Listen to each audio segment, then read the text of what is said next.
Hey everyone, welcome back on board to the CyberPod, and we are here for you with another brand new episode of our podcast. And with the lockdown, make sure that you take your mask wherever you go and be safe. Triashi? And guys, not only your mask, make sure to take your sanitizers as well. Okay, I'll introduce ourselves. I'm Triashi Silva, and this is Vihan Udavela. We will be co-hosting today. Yep. And also, Triashi, did you get your vaccine? Yes, Vihan, I got both the doses. Did you? Yep, same here. And guys, I think for those of you who haven't got your vaccination yet, make sure that you get it. And also, just because you get it, it doesn't mean that you're immune to this virus. So make sure you take precautionary methods and be safe. And also, before we introduce our topic for today, first we would want you to just remind you to subscribe to our channel. And Triashi? And guys, make sure you like it and share. And if you guys haven't watched our previous video, episode 1, make sure to watch it as well. Yes. And so now I think it's time for us to introduce the topic for this month. Yep, Triashi, go ahead. So Vihan, today we are going to talk about cloud security, which is a very crucial thing when it comes to cloud computing. So we are going to talk about the importance of cloud security in cloud computing domain. Yes, and we have got you an amazing guest today. He will answer your queries as well as our queries, and we are hoping to give you a great session with him today. So let's get on with introducing our guest for today. Vihan, our guest today has been in IT and telco industry, specializing in cloud computing domain and computer telephony integration for more than 15 years. And back in 2020, he became the world's first person to pass all the Oracle Cloud Infrastructure exams. And Triashi, not only that, our guest for today is the world's first person to finish the Oracle Cloud Learning Path certifications with all the latest certificates. He is none other than Mr. Damit Kothalawala. Dear sir, welcome on board to the CyberPod, and we are happy to have you here today, and we are extremely grateful for you for joining in today. Hi, thank you for that introduction. So it's a pleasure to join to this kind of fruitful discussion. Let's see what we can do. Okay. All right, sir. So for our first question, we have is what is cloud computing and what is cloud security? If you can give us a small in-depth about it. Okay. So is it okay to share my screen? Yes, definitely. Sure. Okay. So when it's come to cloud computing, so let me share this. So when it's come to cloud computing, it is none other than someone else's computer. Okay. So we call it, like, we can tell like lot many what we call the definitions, but end of the day, it is someone else's computer. So the main difference is when it's come to owning your own computer, unlike your laptops and desktops. So when it's come to the enterprise computing and when it's come to the corporate or the enterprises, so they have to invest on sort of things. So those are not visible. I believe you guys are aware about like glacier theory. Okay, that theory. So where the Titanic. So we are explaining it with that Titanic incident. So when you see something like some sort of glacier or something, so you will see on the top part only, which is kind of floating. But underneath there can be very huge things are there which is not visible to the end users. So likewise, when it's come to the enterprise computing, you have to invest on data centers, power, ventilation, so like AC, cooling, and the expensive stuff, and data center space. So those kind of things kind of a must for a enterprise to start with their own data center. So what will happen is, so they have to initially invest a lot of money on that and to get those infrastructure. We call it capex investment, capital investment. Okay. So that kind of a huge investment, and when it's come to 15 years back when I was starting, like a lot of Sri Lankan leaders within the IT industry, they were providing sort of servers for lease purposes. It is also going to be very expensive. It is 100 to more than 500 times expensive than you are running one cloud compute right now. So the problem is, when it's come to the innovation and for the startups, it is going to be a massive headache. So they have to first find sort of fundings to facilitate all these basic requirements. So let's assume if you invest $1 million for a data center, and you come up with some idea, and in the middle way, after 6 months, you are getting to know, okay, it's not going to work. So what will happen is, the investment you did for the entire infrastructure, including the internet and IT infrastructure, going to be a waste. Okay. So for that, so keeping that specific thing on the mind, so back in 2006, the kind of start of the cloud era happens. So basically what is happening is, they are basically lending or leasing or getting a rental for already existing infrastructure and allowing people to use it. Okay, so the people who are using that infrastructure doesn't have to pay any capital investment, and just a matter of paying for what they use.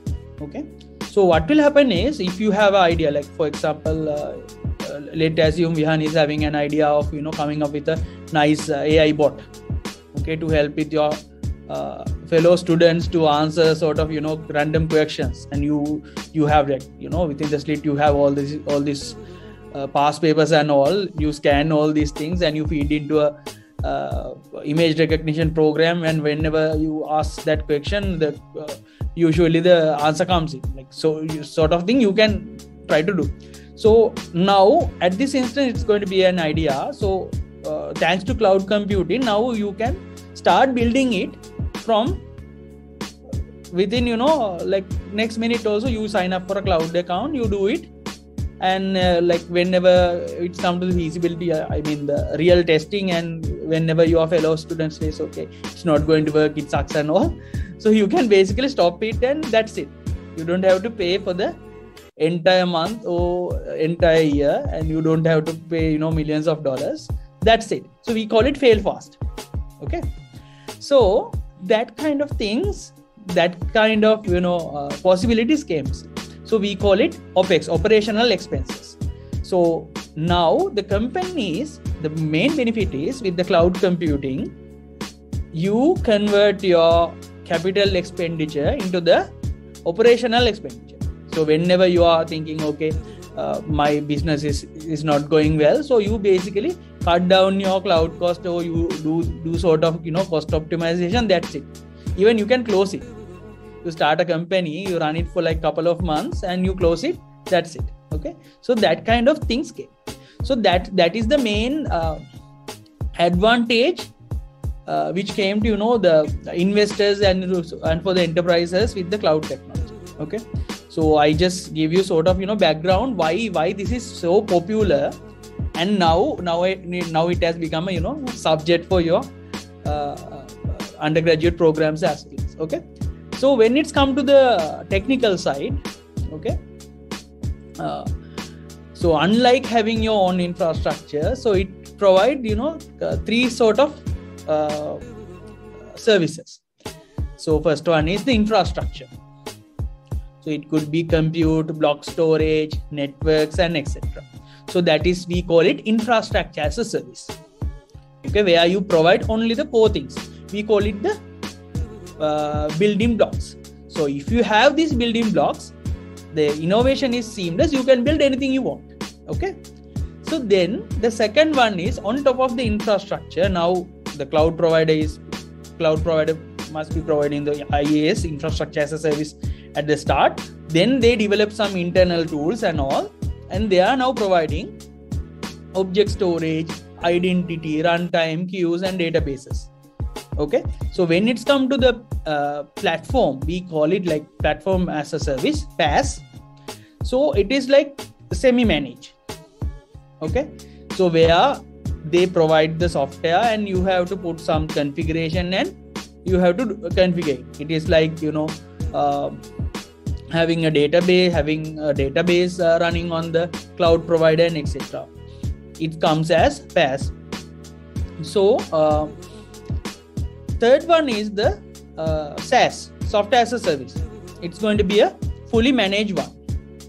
Okay, so it could be so let's get your Google Suite and O365 and sort of things. So those are software as a service application. It's being managed. You don't have to do any configuration. You just point your domain and that's all. So these cloud providers are managing all these things. Okay, so that is the main kind of brief description about the services and layers and all. I believe like I took much time, but I just wanted to give you the concept. Knowing the concept is the best way to study well, and if you absorb this concept, I believe when it's come to your future careers also, you should be able to position cloud computing to your employers very well. Okay, rather than just saying, okay, this is cloud, these are the providers and all, and we used to use it during the undergrad time. That's how you should do it. It's not like that. Just put the value, show the value, and then you can position this to your projects or to your employer when it's come to your career. Okay. All right, I think that was a great introduction to what cloud computing is. And Hitashi? And sir, what are the emerging trends that that have been used for threat detection and threat protection? Okay, so when it comes to the cloud, actually it comes with its own threats right now. Okay, so let me show you something. So let's be practical. So I'm just showing you the some web resources so that we are talking based on the facts. So as of now, okay, the main threat is the data breaches. Okay, why this is main? Because having these data breaches is subjected to some legal issues as well. Okay, unlike in Sri Lanka, okay, when it's come to Europe countries and US countries, so you have to comply with sort of regulations. Okay, so the main things kind of GDPR for the Europe region and HIPAA, Health Information Protection Act for US, and if you get PCI DSS, this is for the payment card industry being used within Sri Lanka as well, because we are working with international partners on card transactions. So anyway, this is kind of a forced compliance to Sri Lankan financial institutions right now. So those are sort of compliances. These are there to protect all these transactional data which are going to be very sensitive. When it comes to the PCI DSS, it's going to be your credit card number, PIN IDs, and expiration dates and etc. And it defines how with your level of transaction or level of interaction with those cards, so what you can save and all. So when it comes to the GDPR, it is more related to privacy and etc. So how you utilize these personal information and all. So when it's come to the HIPAA compliance within US, it is more about how you handle those medical data, medical privacy. So in Sri Lanka, you don't have it. Okay, so it's like people, like it's something to be corrected within the industry. So here they safeguard your when it comes to the US, they call SSN, as I can remember, SSN and your medical records and all. So what will happen is So now we talk about, because of the cloud, we have the higher speed, higher agility of doing sort of things very fast. Okay. But the thing is, now I told you, when it's come to the cloud provider, like cloud, it is someone else's computer. Okay, someone else's computer, someone else's resource, and we are kind of renting it. So with this, we are having something called shared responsibility model. Okay, let's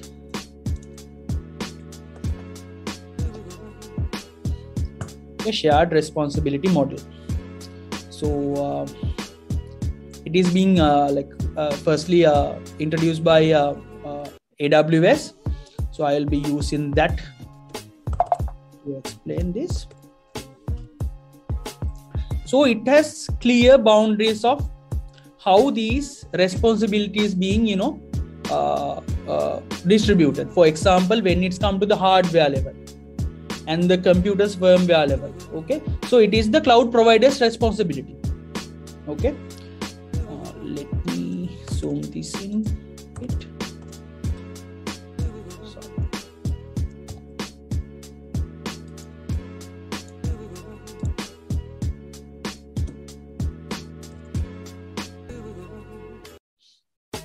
Okay, so here, but if you are using that providers, like whatever you are building on top of that, so if you are using one of their compute, okay, to host your website or something, so it is going to be your responsibility on patching that machine, okay, and put in these firewall rules and security controls and etc.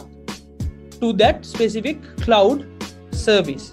Okay, so over here, like let's get one example. You are creating one compute instance within any of this cloud provider, and you are putting CentOS or Ubuntu as the OS, and you are world opening all the ports, and you are you are putting some sensitive course web related stuff within one unprotected Apache one, and you got compromised, and it is leading it to leak sort of important data of your university to external people.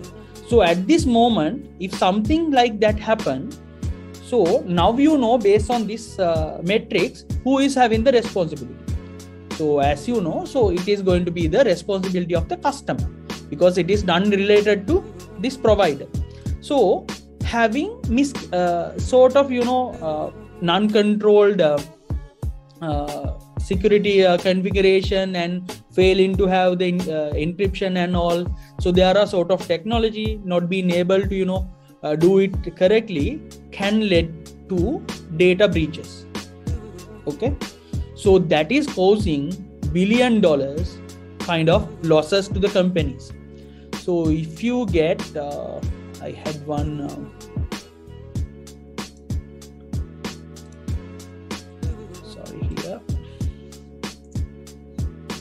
so the biggest GDPR fines for the data breaches and all these things happen. Number one is for the Amazon.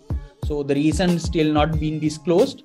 Then Google, then H&M, and all the reasons. So if you go here, so it is mostly related to customer data leaks and etc.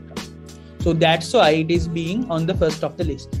So second one is the insider threats. So we are using insiders to get this data, and it's very difficult to trace. And denial of service attacks.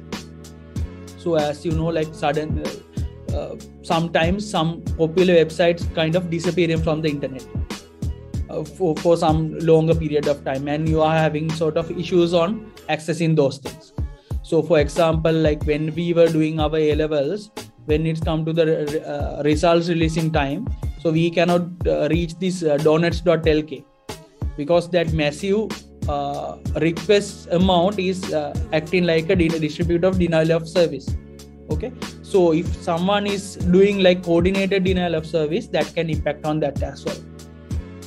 So insecure interfaces and APIs and all. So those are kind of the significant things happening within the cloud, targeting cloud customers and hijacking accounts. you might have seen like some people, they are basically students, they are heavily using all these cloud technologies. Sometimes with their cloud application, they tend to commit their access keys and secrets as well.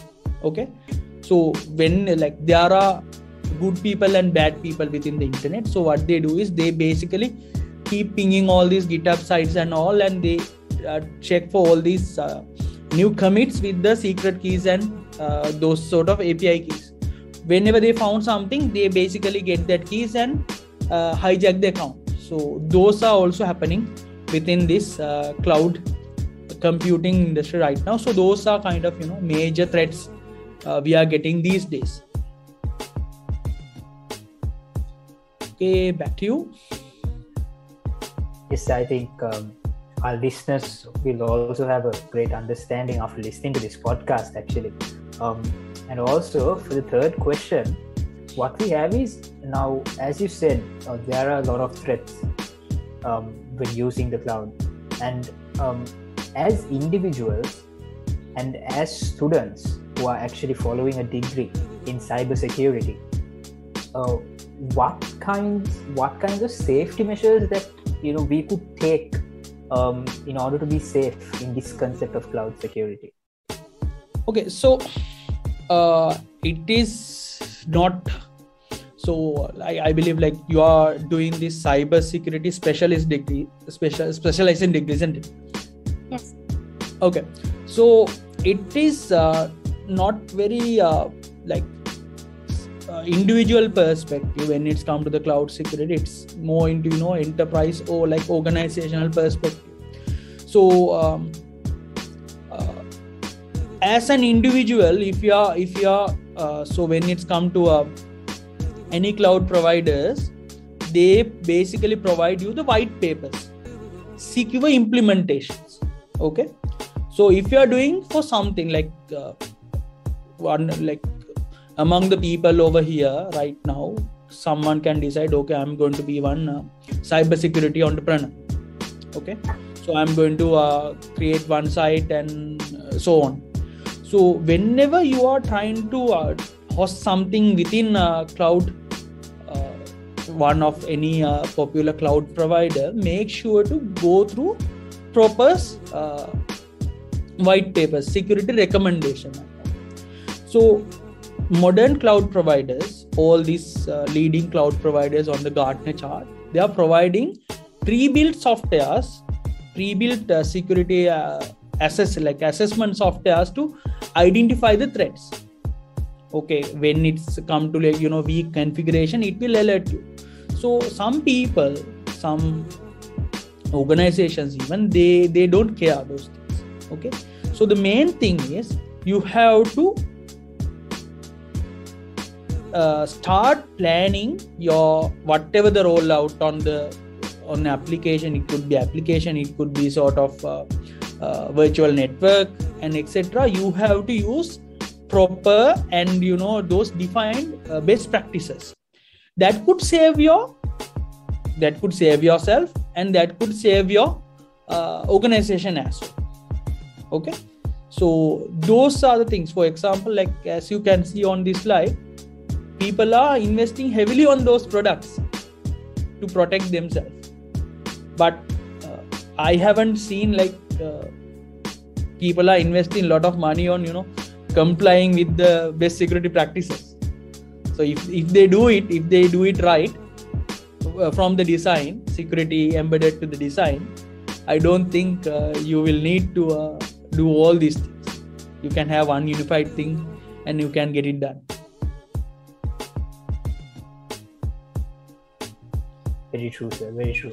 And also, sir, is there anything that you wanted to give away to our listeners today? Anything that you wanted to say?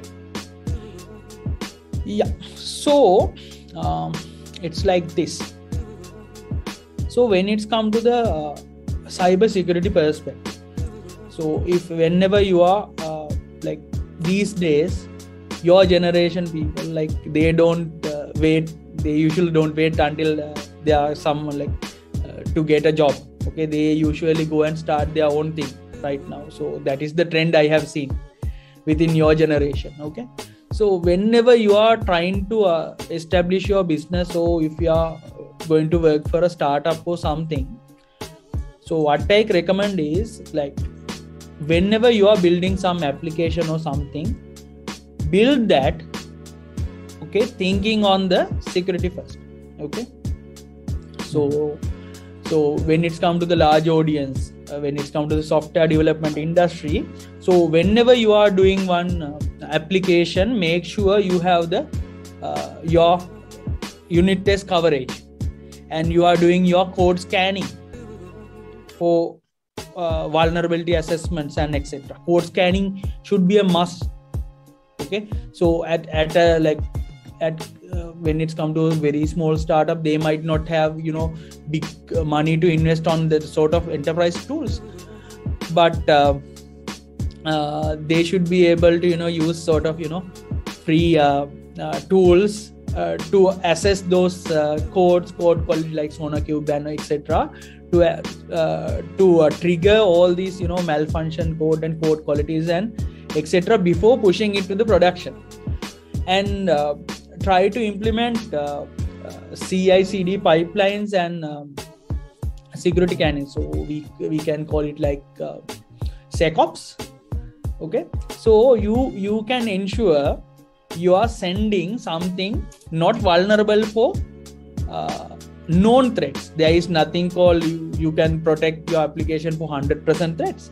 So you can at least try to prevent submitting known threats to your production environment. Okay, so if you follow those processes correctly, I think you should be able to make this whatever the product kind of nearly perfect against the cybersecurity threats. But you cannot say like it is 100% secure, because there can be historical vulnerabilities and being used by companies like Pegasus and all. So it could be unknown until it is being published publicly, but at least you can make sure your application is secure against the known threats. And make sure to use Qualys free scan tool and etc. Those tools are there to scan your applications for open web application. We call it OWASP, open web application security, and all these things. And hope you can at least have a very good product released to others. Yes, so that was actually a great session. These few minutes, actually, we've learned many things. Priyashi, yes, we have. Yes, and so thank you very much for actually accepting our invitation despite your busy schedule, and for sharing your knowledge with students, and for giving an insight about what you know. We are extremely happy to have you over here, sir. Okay, you're welcome. Guys, I'm pretty sure that you have got an insight about what cloud computing is and cloud security from today's session. And also, guys, stay tuned for more podcasts, and we will come back to you once again next month of the CyberPod. Until then, stay home, stay safe. We are the cybersecurity community of SLIT.